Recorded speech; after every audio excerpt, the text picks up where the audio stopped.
అప్పుడు బీఆర్ఎస్ ప్రభుత్వం, ఇప్పుడు కాంగ్రెస్ ప్రభుత్వం రాష్ట్రంలో ప్రజలను అనేక ఇబ్బందులకు గురి చేస్తుందని బీజేపీ రాష్ట్ర కార్యదర్శి కాసం వెంకటేశ్వర్లు అన్నారు.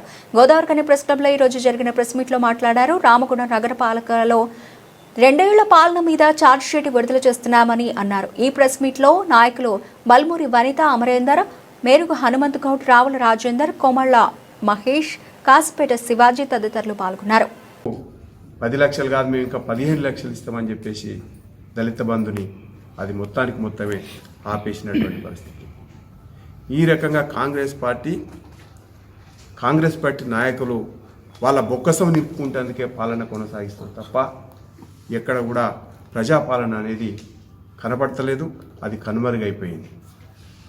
కాబట్టి ఇవన్నిటి విషయం లేదా రామగుండం మున్సిపల్ ఇలా కార్పొరేషన్ ఎన్నికలు జరుగుతూ ఉన్నాయి.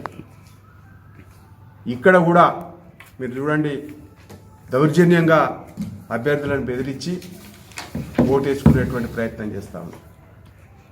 ప్రజలను భయభ్రాంతులు చేస్తూ ఉన్నారు. ఆఖరికి నామినేషన్ విత్డ్రా చేసుకునే కాడికి కూడా పోలీసులను వాడుకొని విత్డ్రా చేయించేటువంటి సంస్కృతి రాష్ట్రంలో రామగుండంలో మనకు కనపడతా ఉంది. ఈ రకంగా ఏది చేసినా ఇవాళ అవినీతి, భయం, ఇవన్నీ కూడా రామగుండంలో మనకు కనపడతా ఉన్నాయి. కాబట్టి అన్నిటికీ కూడా ఏమేం చేసిందనే విషయంలో కొన్ని విషయాలపైన భారతీయ జనతా పార్టీ ఇవాళ మున్సిపల్ కార్పొరేషన్ ఎన్నికల సందర్భంగా ఛార్జ్ షీట్ని మేము రిలీజ్ చేస్తూ ఉన్నాం. తర్వాత అభివృద్ధి ప్రణాళికను కూడా మేము ముందు పెడతాం. కాబట్టి